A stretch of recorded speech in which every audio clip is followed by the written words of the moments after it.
movie because we got wind and all that kind of stuff. You know, you want to go to the movies. Josh Bell is here with the Bell Breakdown. Got a couple movies to talk about, and one, I see a lot of talk about this, John Wick 3, Chapter 3, right? Chapter 3, Parabellum. You got to get the whole title in there. Very important. Oh, very important. Yes. Okay, and folks are saying it's pretty good. I don't know what you think. Yeah, folks are saying that. These movies are quite well reviewed, actually, and increasing in popularity. We're at the third one, starring Keanu Reeves as John Wick, who's this kind of stoic assassin. And we started out in the first movie, which I thought had a very clear, defined plot about he was retired, and he came out of retirement to take revenge on these thugs who killed his little dog, which reminded him of his dead wife. So it was this basic revenge story. It had great action, amazing stunts, a good Keanu Reeves performance, and it was a huge hit. So of course we need to make lots more of them, and that's the big problem. At least 2 more. Yeah, at least 2 more, and probably another one,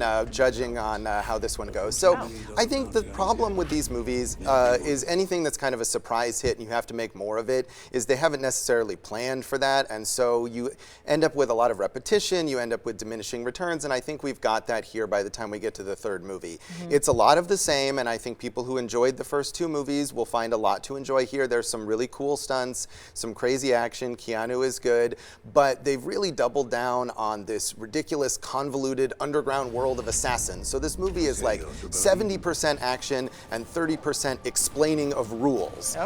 And that got really monotonous. It's longer than the previous ones, and I think they've really kind of hit a wall with this. But at the same time, people who like this series, there's plenty to enjoy here. I just think I'm ready for it to be over, and unfortunately that's not going to happen. Right, we're going to see John Wick Chapter 4 something something. Exactly. Okay, yes, we will. Well, that's good. The people who would love it, you'll be satisfied, They right? will love it, I think so. Maybe not love it, but like it. Like it. Yes. All right, A Dog's Journey. Now, this is a sequel to A Dog's Purpose, which if I remember way back, I feel like you didn't like this movie. No, okay, no. This is sort of a whole dog movie empire for this author, W. Bruce Cameron. We had another dog-related movie called A Dog's Way Home earlier this year that was also based on one of his novels. So he's all about these dog adventure movies, and this is a sequel to A Dog's Purpose, the concept of which was this dog that kind of kept reincarnating into new versions. So you see the dog die a bunch of times. If people are sensitive to that kind of thing, the whole idea is that this dog's soul,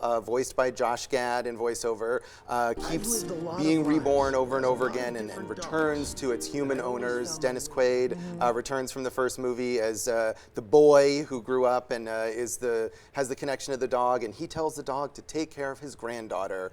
And so the dog, through its various lives, takes care of this granddaughter through all sorts of ridiculous melodrama. You've got alcoholism, you've got abusive relationships, you've got cancer. Just in case the dog's dying was not enough, they're gonna tug at your heartstrings with all these other things too. It's so manipulative and so melodramatic, and the voiceover is super annoying from Josh Gad. I kind of remember you didn't like the voiceover. Yeah, I'm not a fan. The dog's personality is very irritating.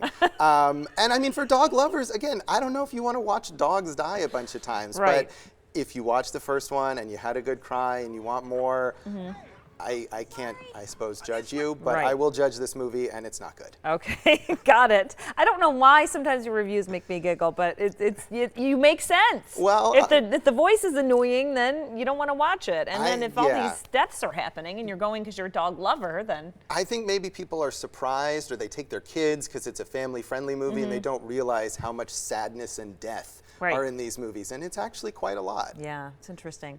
Do we have a Top Gun 2 update? Is there anything new with that? I don't know. You're the Top Gun 2 expert.